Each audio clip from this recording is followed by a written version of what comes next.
Nós estamos estudando as bem-aventuranças. Então a gente vai recapitular, para alguns que não acompanharam desde o começo, o que nós falamos aqui nas últimas duas oportunidades que estivemos juntos. A palavra bem-aventurado significa macários, que pode ser traduzido também por felizes.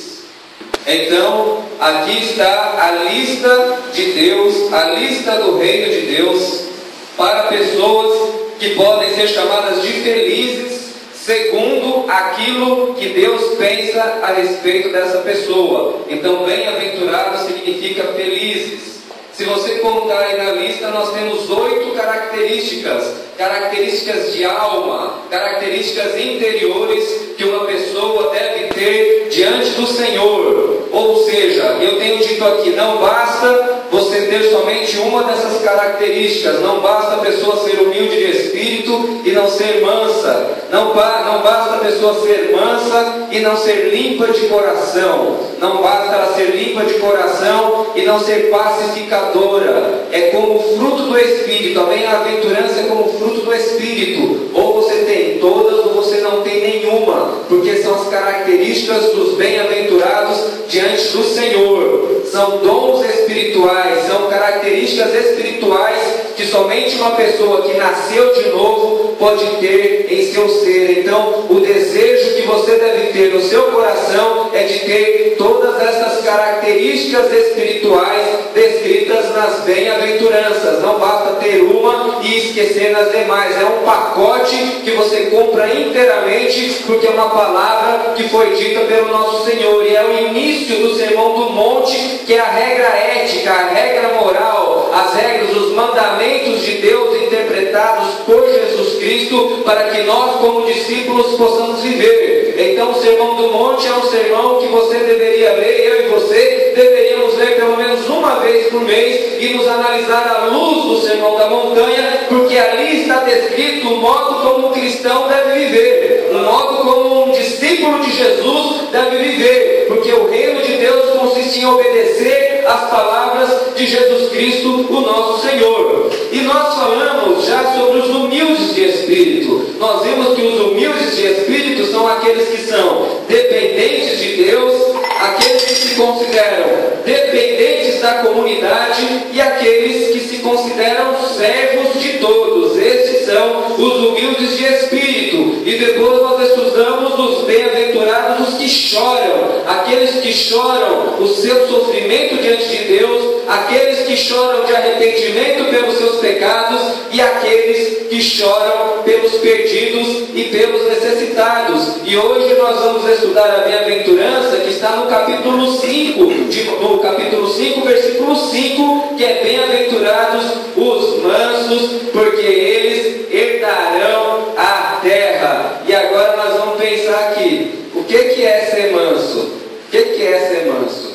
Porque quando a gente fala de manso, parece que está falando de um bocó, né? Aquele cara que não tem nenhuma reação, passivo, né? Não é o pacífico, é o passivo que deixa tudo passar batido, que não faz nada para mudar a situação dele, não faz nada para mudar a situação dos outros também, né? Manso, quando você fala de manso no mundo, o cara é bobão assim, né? O cara não se mexe, o cara é muito manso, né? Tem até palavras mais feias para falar do manso que não convém dizer aqui. Mas a gente não pode achar que essas características que as pessoas dão do manso lá fora são as características que Jesus está falando aqui. É diferente, porque nós estamos falando aqui do quê? De uma característica espiritual. E tem dois homens, talvez as figuras mais importantes, tanto do Antigo Testamento como do Novo Testamento, são chamadas de manso.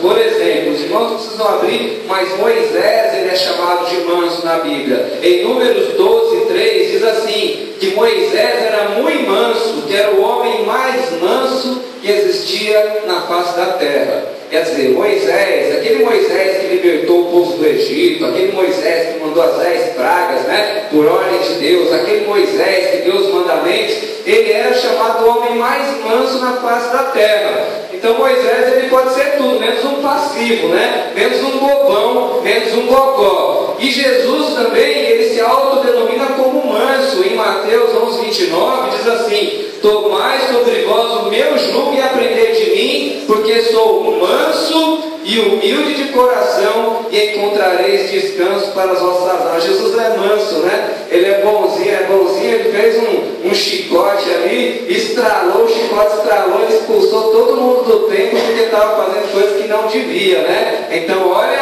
a característica do manso, do Jesus, o homem mais manso, né? Como Moisés, assim, como que ele reagia diante do mal, né? Como que ele enfrentava os fariseus e jogava na cara dos fariseus, como eles eram homens assim, estúpidos, né? Homens assim, grosseiros, exploradores da fé alheia. Então quando a gente fala de manso, a gente não fala de uma pessoa passiva, a gente não fala de uma pessoa assim que não se mexe, né? Não fala de uma pessoa que não se comove, não. A gente está falando de uma outra coisa diante do Senhor, né? E o que a gente precisa perceber nas bem-aventuranças é o seguinte, que elas estão encadeadas uma com a outra.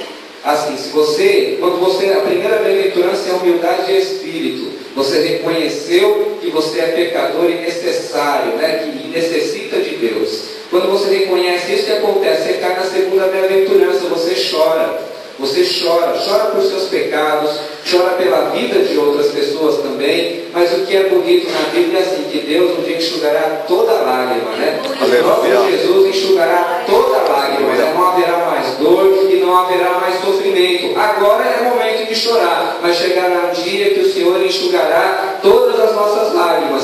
E aí a gente cai nessa terceira bem-aventurança, que é a mansidão. E eu separei aqui algumas características que eu considero de uma pessoa que é mansa diante do Senhor. A primeira característica que eu quero que vocês prestem muita atenção é a seguinte: a mansidão consiste em aceitar pacificamente aquilo que Deus tem a dizer sobre você, sem se revoltar, ainda que isso seja dito por outra pessoa.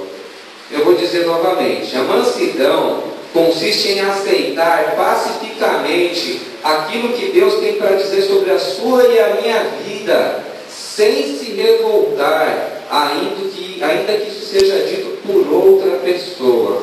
Por que eu quero dizer com isso? Se eu fizer um movimento litúrgico aqui e falar, vamos confessar os nossos pecados diante do Senhor agora, né? Diz assim, a palavra lá em João que fala assim, se nós pecarmos, se nós dissermos que não temos pecados, fazemos Deus um mentiroso, enganamos a nós mesmos. Mas se nós confessarmos os nossos pecados, Ele é fiel e justo para nos perdoar. Aí eu falo assim, vamos agora ajoelhar todo mundo aqui e confessar os nossos pecados. Aí você vai confessar, se fazer um autoexame, vai confessar: me perdoa, Senhor, porque eu sou um preguiçoso, me perdoa porque eu sou um lascivo, me perdoa porque eu sou um viciado, me perdoa. Você vai falar isso diante do Senhor e todo mundo vai fazer a sua confissão. Você não tem nenhum problema, talvez, em admitir até um sinal de humildade na frente dos irmãos. Tranquilo, eu também vou fazer isso daí. Mas se alguém apontar o dedo na sua cara e falar: você é um viciado, você é um lascivo, você é um preguiçoso, você não tem espiritualidade, seu coração é duro que nem pedra, você tem que se arrepender, é bem provável que você vai ficar muito nervoso com essa pessoa. Eu não tenho problema nenhum em chegar diante do Senhor, desculpa, Senhor, a minha passividade diante do reino. Mas se eu chegar na tua cara e falar, você é um passivo, se o profeta, se Deus mandar um profeta e apontar o dedão no seu nariz e falar, você é um passivo, você não tem se dedicado como deveria à obra do Senhor, você não tem lutado até o sangue contra o pecado. Se você ouvir isso da voz de uma outra pessoa a respeito de você e falar assim no seu nome, apontar na sua cara assim, você não está assim porque você foi maltratado pelo seu pai, pela sua mãe, porque você sofreu algum trauma na vida. Você está assim porque você é pecador mesmo, que você não presta, que você precisa se arrepender. Se alguém falar isso na sua cara, você se revolta. Aí você não se admite. Por quê? Porque não é manso. Porque não tem mansidão na presença do Senhor. E esse é o grande desafio. Sabe? Porque Deus manda profetas, Deus manda pessoas para lançar em nosso rosto aquilo que nós somos, a nossa preguiça espiritual, a nossa falta de compromisso diante do Senhor. O Senhor, Ele manda pessoas e manda profetas para que lancem em rosto, porque é só assim que a humildade se efetiva de verdade, sabe? Não é somente quando a gente se aplica, se auto-aplica, não. É quando nós somos confrontados com o nosso caráter, com o nosso ser. O seu problema não é que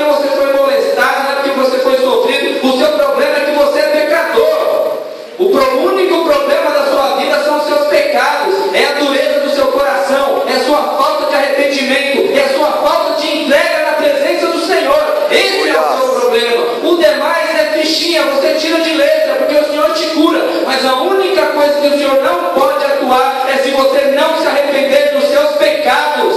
Se você não tomar vergonha na cara, não se arrepender, não ler os mandamentos, não guardar a palavra do Senhor no seu coração, aí não tem jeito, meu amigo, não tem jeito, minha irmã, não tem trauma que é curado na presença do Senhor, se você não assumir a santidade do Senhor na sua vida. Isso é mansidão, é quando você aceita que um profeta do Senhor lance no seu rosto, no meu rosto, o meu e a sua falha, e não se revolte em relação a isso. Tem muitos exemplos na Bíblia que são assim. Amém. Por exemplo, Saul. Outro dia o Ademir pregou aqui a respeito de Saul. Saul sacrificou quando não deveria sacrificar. Saul, ele não cumpriu as ordens do Senhor. Ele pecou contra o Senhor. E todas as vezes que Samuel confrontou ele com o pecado, o que ele fez? Ele se justificou. Ele deu uma desculpa. A ausência de mansidão. Por exemplo, o rei Asa. O rei Asa, ele começou um reino maravilhoso diante do Senhor. Ele instituiu a santidade, instituiu a paz em Israel. Ele instituiu a mãe dele no cargo de rainha mãe para estabelecer a paz do Senhor em Israel. Mas aí ele fez uma aliança que não deveria com o rei da Síria. Aí veio um profeta, confrontou o rei Asa ficou bravinho, mandou prender o profeta, se revoltou contra o Senhor, morreu doente, morreu sozinho e morreu longe de Deus, porque não foi manso para se arrepender. Então nós temos muitos exemplos, por exemplo, o rei Uzias, amigo de Isaías, homem santo, um grande rei diante de Israel também. Mas ele era tão bom, que ele ficou soberbo e quis queimar incenso. Um negócio que era só para o sacerdote fazer no templo. Queimou incenso, o sacerdote foi e confrontou ele, ele ficou magoado. Ele ficou chateadinho, em vez de se arrepender, naquele momento ele ficou leproso. Morreu sozinho, morreu leproso, morreu daquele jeito que não precisava ter sido. Então é gente que foi o quê? Que foi confrontada por um profeta e não se arrependeu. Diferente de Davi.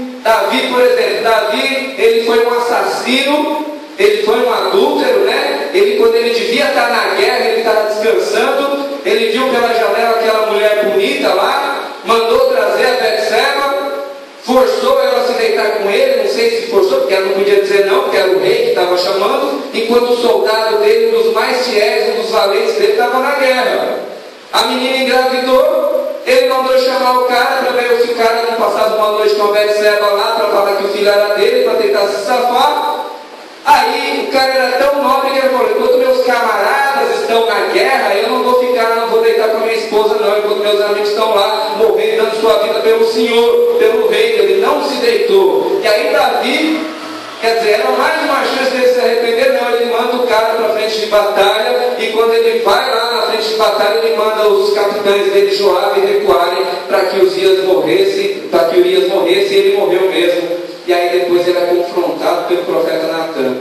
O profeta Natan chega de mansinho assim, de boa, né? Que se fala na cara assim também é perigoso, né? Então o cara vai falar com o rei. Havia um homem que tinha 100 ovelhas, tá? O outro só tinha uma. E aquele que tinha 100 ainda pegou uma daquele outro, ficou 100. Qual que é a pena que esse homem merece? Morte para esse homem. Aí Natan chegou na cara e falou: esse homem é tu. Porque Urias era teu servo, Urias ele era fiel a ti, você poderia ter qualquer mulher desse reino, e ainda assim você pegou a mulher dele e o matou. Você o matou pela espada dos seus inimigos. Mas é a diferença de Davi, né? Davi, naquele momento, ele não se justifica, ele cai com o rosto em terra e fala: eu pequei. Ele sofre as consequências do pecado, não tem jeito. Eu sofro as consequências dos meus pecados até hoje. Muitos deles, eu sofro alguns. Mas o que é importante, Natan chega para Davi e fala: o Senhor te perdoou. Glória a Deus, aleluia. Então, se você for confrontado, não endureça o seu coração, não endurecer o seu coração como foi na época da provação, no deserto. Se ouvires a voz do Senhor, não endureça o seu coração. Sabe o que é mais chato no ministério de qualquer tipo de liderança de discipulado, liderança pastoral? Eu falo assim diante do Senhor: eu não gosto do dom profético, eu não gosto. De vez em quando Deus usa, eu não gosto, porque eu acho muito desagradável. que chegar na vida de uma pessoa e falar: meu amigo, é isso. Você fez isso. Você é um rebelde. Você, isso. Eu detesto fazer isso. Nossa, como eu não gosto de fazer isso. É a coisa mais desagradável. Que eu fico pedindo ao Espírito Santo, toca na vida dessa pessoa, fala com ela. Espírito Santo, você que vai ter que, eu vou falar, mas você que vai ter que ir lá. É a coisa mais complicada que tem. Mas eu vou te dizer uma coisa, assim, se um servo do Senhor, ele chegar na sua vida e te confrontar, saiba que ele já chorou muito por causa disso, ele está mal, ele está dando dor de barriga nele, sabe, está dando até sentiria, ele já passou mal por causa disso, já. Porque é mais fácil a gente seguir a nossa própria vida e não incomodar ninguém. Nossa, é muito mais fácil você seguir a sua própria vida e não incomodar a vida de ninguém. Mas é até aquela palavra, né? Se a gente vê o pecado e não falar, a gente está tomando pecado sobre nós também, né? Então a gente é obrigado a falar também. Mas se um servo chegar diante de Deus, chegar diante da sua vida e te confrontar, pondera, porque se for mentir, se ele estiver errado, vai cair por terra. Você não tem nada que provar para ninguém. Mas se ele estiver certo e você não tiver dado atenção, é a oportunidade que você perdeu diante do Senhor de corrigir a sua vida e mudar a sua atitude. Então, assim, o que é ser manso? A primeira característica é quando você aceita a sentença, o veredito que Deus tem sobre a sua vida, ainda que seja dito sobre a vida de outra, ainda que seja dito sobre outra pessoa, e ainda assim você não se justifica. Você não se justifica, mas você aceita pacificamente. Você aceita. Ainda que aquilo estiver errado, mas você aceita, você ouve, recebe e pondera diante da presença do Senhor. Não estou falando de crítica humana, não estou falando de bobagem do ser humano, estou falando de uma palavra de Deus mesmo. Você é confrontado pela palavra do Senhor mesmo, em nome de Jesus. A segunda característica da mansidão que eu queria colocar diante dos irmãos é assim: a mansidão consiste em, mesmo que eu tenha todos os motivos e condições para me vingar de alguém, ainda assim eu não me vingo. Isso também é mansidão. É a mansidão, quando a pessoa te fez tanto mal na vida e você, um dia Deus te dá todas as condições de você se vingar da pessoa e ainda assim você não se vinga, né? Isso se confunde, essa característica, um pouco com a misericórdia. Você não se vinga com todas as condições que você tiver. Porque assim, alguns aqui já foram muito humilhados na vida. Conheço a história de alguns aqui. Alguns aqui já foram muito humilhados, já foram descartados, já foram feitos como nada. E alguns de vocês também já foram colocados, depois de algum tempo, numa posição de proeminência, de uma possibilidade de você dar o troco. Mas Jesus diz assim, que minha é vingança, não pertence a você, não pertence a mim nem a você. Se você foi muito humilhado no seu trabalho, na sua vida, as pessoas diziam que você não tinha valor nenhum em relacionamentos, vai chegar um momento que a terra gira e que as posições se invertem, e quando o Senhor der condições nas suas mãos de você se vingar dessa pessoa, de você dar o troco, qual que é a grandeza cristã? É você não dar o troco na presença do Senhor. Amém. É a mesma história de Davi e Saul, né? Davi e Saul. Saul, ele desobedeceu muito lá, Samuel desobedeceu a Deus, Samuel foi e falou: Deus rasgou o reino das tuas mãos. E aí começou a surgir um rapazinho bonitinho, né? Baixinho, bonitinho, todo ativo, e o pessoal cantava lá que Saul tinha derrubado seus milhares e Davi os seus 10 milhares, né? Aí o rei Saul começou a ficar arara, né? Começou a ficar nervoso, começou a ficar bravo, falar: tá surgindo um cara aí que está me eclipsando, eu preciso pegar esse tal de Davi. E começou a perseguir o Davi, perseguir o Davi. Teve que o quê? Teve que fugir ele e um bando. Aí diz que Davi, ele se escondeu numa caverna com a galera dele, né? Essa gente da pior qualidade do Davi, ele se escondeu numa caverna.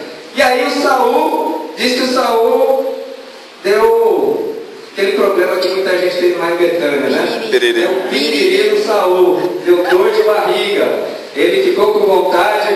Não tem palavra que eu não fale que a Andréia não brigue comigo. A mais bonita foi fazer totô. Queria fazer totô. Não tem palavra que eu fale. Ai, você fala essa palavra, mas é normal.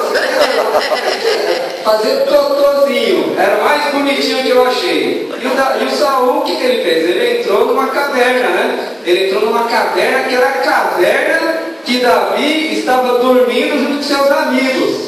E aí então Davi tinha dois motivos para matar Saul, né? O primeiro era para se vingar. E o segundo, para que era? O segundo era pelo fato dele ir lá e poluir o ambiente da casa, né? Do lugar que eles estavam morando. Pensou, o cara vai entrar dentro da sua casa, deixar um presentaço lá, né? Você põe o cara para fora. Dois motivos para matar o Saul.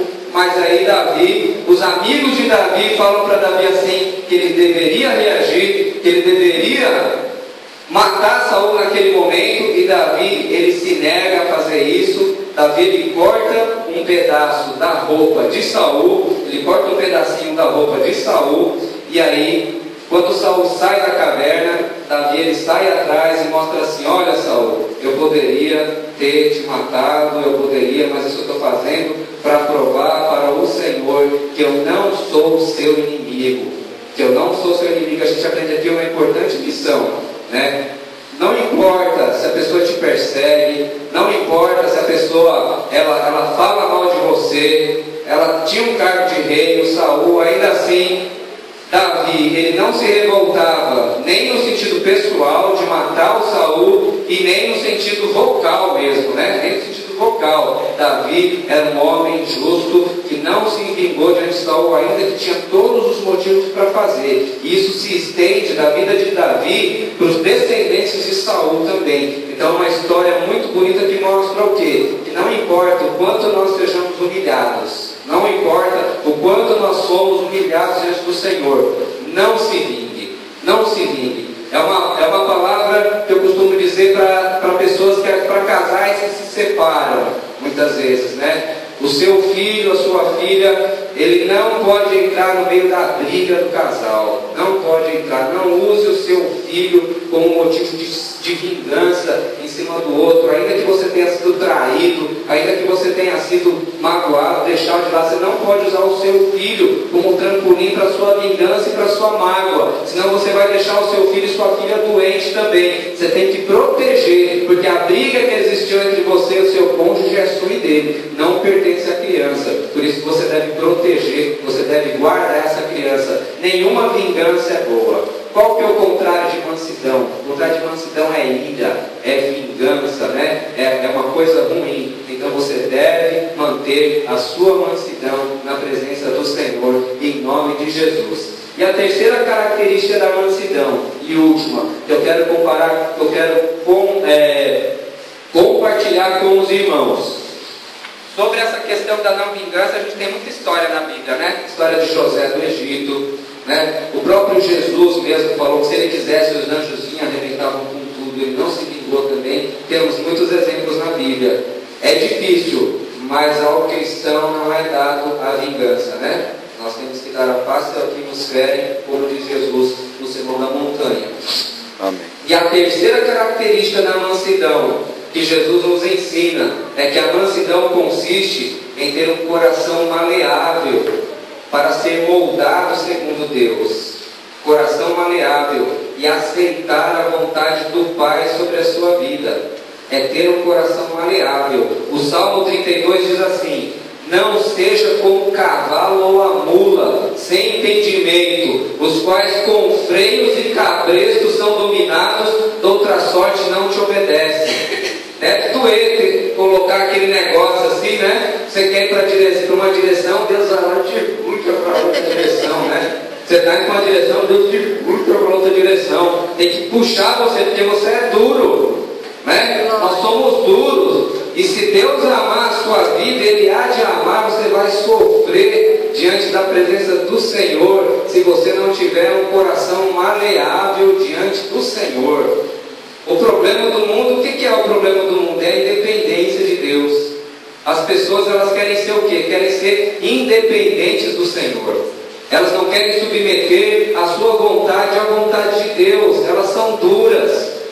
Você tem a oportunidade, com o Espírito Santo que é dado na sua vida, com a comunidade de irmãos que circula a sua vida, com todos os conselhos e pregações que você ouve, de ter o quê? Um coração maleável diante da presença do Senhor, um coração que seja moldado e mudado pela presença do Senhor, né? Analise-se a si próprio para verificar se você não tem um coração enrijecido, se você não é teimoso como uma mula, porque às vezes a gente não muda por orgulho e por teimosia. A pessoa sabe que está errada, mas como ela é teimosa, ela é orgulhosa, ela se recusa a se transformar, a mudar na presença do Senhor. Então a mansidão, ela consiste o quê? Em você aceitar pacificamente a vontade do Senhor sobre a sua vida. Amém. E Jesus foi aquele que mais demonstrou isso daí lá no Getsemane. No Getsemane, em Lucas 22:42, Jesus disse assim: não seja feita a minha vontade,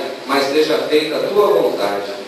Por quê? Porque houve um conflito na mente de Jesus em determinado momento, porque ele ia levar todos os pecados da humanidade sobre ele. E quando ele levou todos os nossos pecados sobre ele, a Bíblia diz que a cena foi tão horrenda que nem o Pai conseguiu olhar. Nem o Pai conseguiu olhar para aquele momento em que Jesus ele leva os pecados nossos sobre a cruz, e ele fala assim: meu Pai, por que o Senhor me abandonou?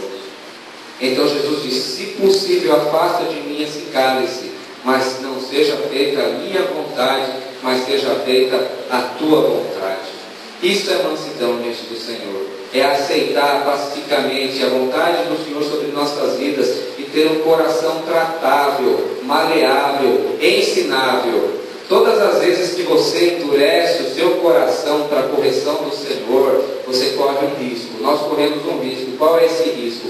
É o terrível risco de endurecer o nosso coração para o Espírito Santo de Deus. É que chega uma hora que o Espírito Santo de Deus ele para de insistir, porque a Bíblia diz assim: o meu Espírito não contenderá para sempre com o Espírito do homem. Aí você segue o seu próprio caminho, você segue a sua própria opinião, o seu próprio desejo, e o Espírito Santo está ali, ele está te movimentando, ele está tocando em você, está tocando, mas você vai se endurecendo, e ele vai tocando em você. Chega uma hora que você endurece tanto que o Espírito Santo chega e fala assim para você: a inversão da oração do Pai Nosso. Porque o que é a oração do Pai Nosso? Seja feita a tua vontade.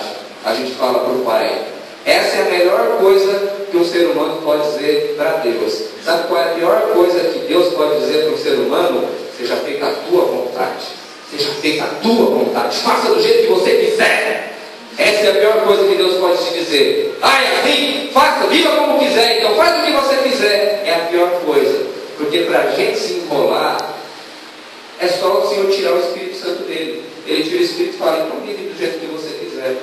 Aí você diz assim: pô, isso não acontece. Não acontece? Abre em Romanos. Abre em Romanos, por gentileza. Abre em Romanos. Tá. Romanos, capítulo 1. Você fala: isso não acontece. Eu posso endurecer meu coração. Não acontece. Acontece. Acontece. Diz assim, Romanos, capítulo 1, versículo 18, diz assim: a ira de Deus. Espera mais um pouquinho para os irmãos abrir. Romanos 1, 18. Diz assim: a ira de Deus se revela do céu contra toda impiedade e perversidade dos homens que detêm a verdade pela injustiça. Porque o que Deus se pode conhecer é manifesto entre eles, porque Deus me manifestou.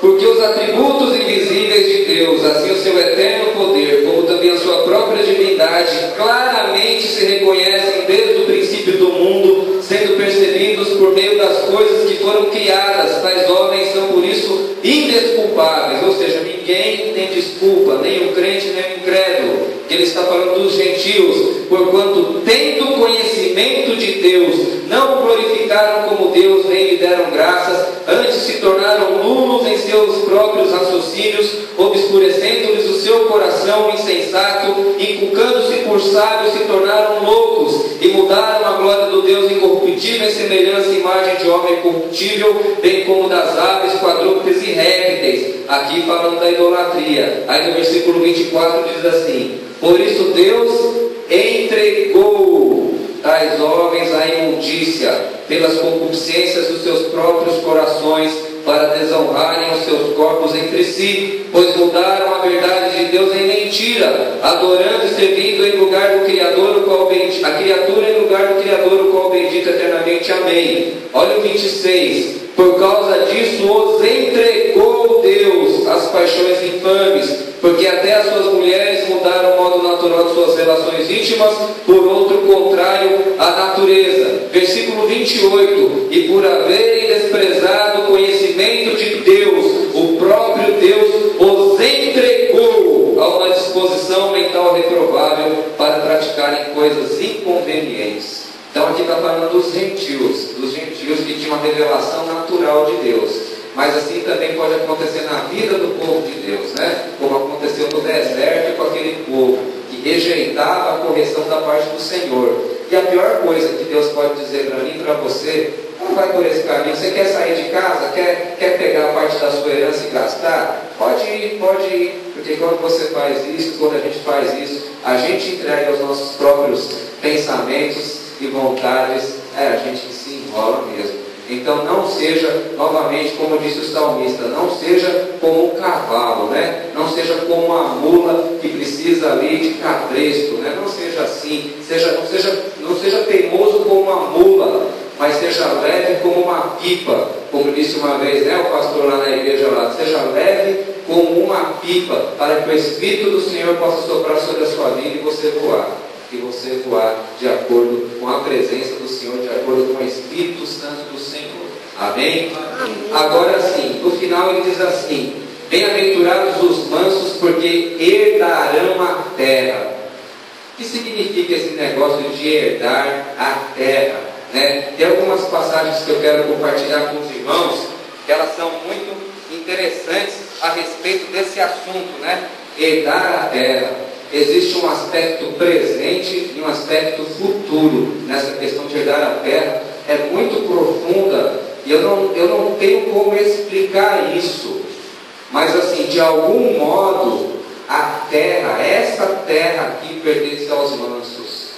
Ainda que juridicamente não pertença aos mansos, né? Pertence a outros donos aí pela propriedade privada. De algum modo, por algum motivo que eu não entendo ainda, não sei como explicar, Deus olha para esta terra que nós vivemos e dizemos: ela pertence aos mansos. O apóstolo Paulo, ele diz isso lá em Coríntios, uma passagem muito interessante.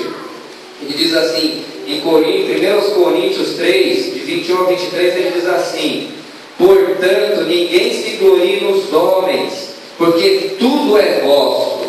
Tudo é vosso, seja Paulo, seja Apolo, seja Cefas, seja o mundo, seja a vida, seja a morte, sejam as coisas presentes, sejam as futuras, tudo é vosso, e vós de Cristo e Cristo de Deus.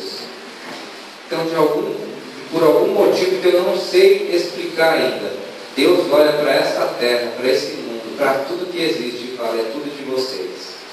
É tudo de vocês, pertence a vocês. Amém. É um mistério. Mas assim, por quê? Porque quem tem Deus tem tudo. Né? Tinha uma música de Santa Teresa de Ávila que ela dizia assim, né? Baseado no Evangelho: nada te turbe, nada te espante. Quem tem Deus, nada lhe falta. Nada te turbe, amém, nada te espante. Solo Deus basta. Somente a Deus basta.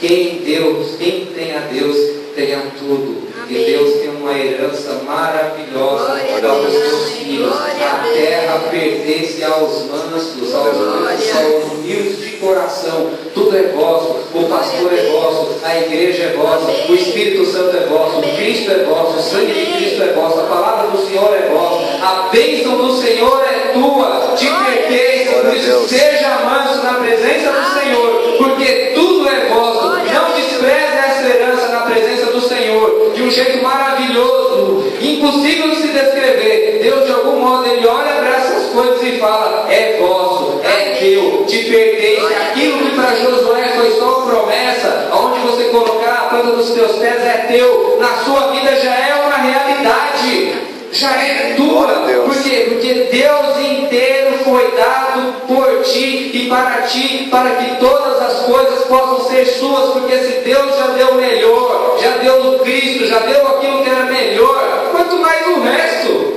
O resto é resto. De algum modo você é herdeiro de todas essas coisas, porque você tem Deus. Deus é um tesouro. Ajoelhe-se diante de Deus, para que você não precise se ajoelhar diante de homem e de mulher alguma deste mundo, em nome de Jesus. Mas existe uma promessa para o futuro também. E aí diz assim, 2 Timóteo 2, 11 e 12.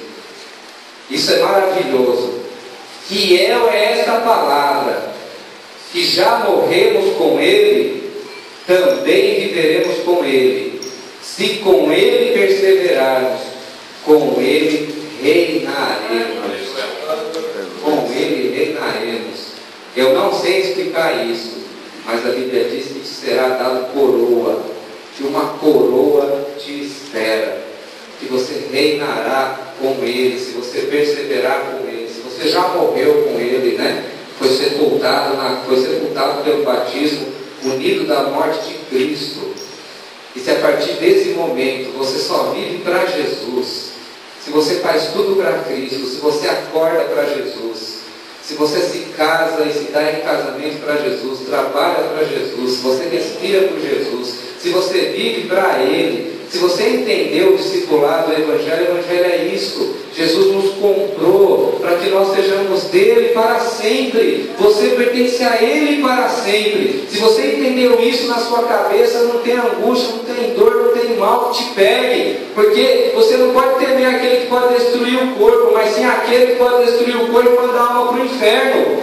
Nada pode te atingir, ainda que doa. Tudo posso naquele que me fortalece. Seja ter abundância, seja ter nada. Seja ser querido, seja ser desprezado, seja ser honrado ou ao contrário.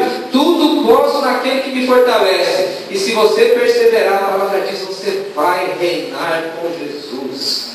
Te será dada uma coroa, você reinará com Ele. E o que é mais interessante ainda, ele diz assim, em Efésios 2, 5, 6, estando nós ainda mortos em nossas ofensas, nos vivificou o tempo passado juntamente com Cristo, pela graça sois salvos, e nos ressuscitou juntamente com Ele, e nos fez assentar nos lugares celestiais com Cristo Jesus. De um jeito que eu não entendo, você já está assentado nos lugares celestiais com Cristo Jesus. O seu lugar já está lá, já tem uma cadeira lá escrito Diana lá.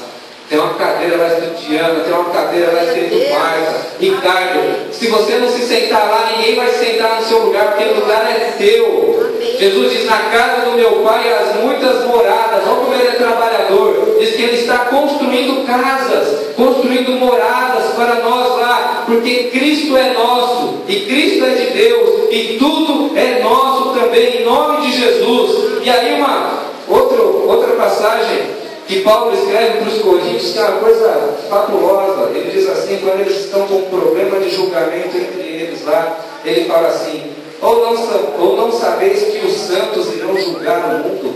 1 Coríntios 6, 2, e que também irão julgar os próprios anjos. Ele diz assim, vocês não sabem que vocês, santos, vão julgar o mundo e vão julgar os próprios anjos? Nós vamos julgar os anjos. Você está se preparando para isso? Uma vez um amigo me perguntou, você está se preparando para o concurso da magistratura? Eu estou. Sou formado em direito, eu estou, mas não para isso, o celestial. Aleluia. Nós vamos julgar os santos, nós vamos julgar o mundo, vamos julgar os santos. Responsabilidade. Mas Paulo tem responsabilidade, tem que estudar. Como é que eu vou julgar esse negócio, meu Deus? Deus, de algum modo que eu não sei explicar, Ele vai chamar a gente para fazer parte desse juízo. Mas tem um porém, o juízo começa pela casa do Senhor. Você vai ter que passar por esse juízo primeiro. Vai ter que passar por esse juízo também. Então, assim, queridos, as palavras do Senhor são para o bem, né? Deus tem o melhor para as nossas vidas. A piedade ela é proveitosa tanto para essa vida como para a vida por vir. Por isso, persevere na palavra do Senhor. A palavra do Senhor é vida, é alimento, é consolo, é direção, é cura. E você é lavado pela palavra do Senhor quando você a ouve. Amém. E a obedece. Em nome de Jesus. Amém. Que eu e você possamos ser mansos diante do Senhor, para que a bendita promessa do Senhor possa estar sobre nossas vidas.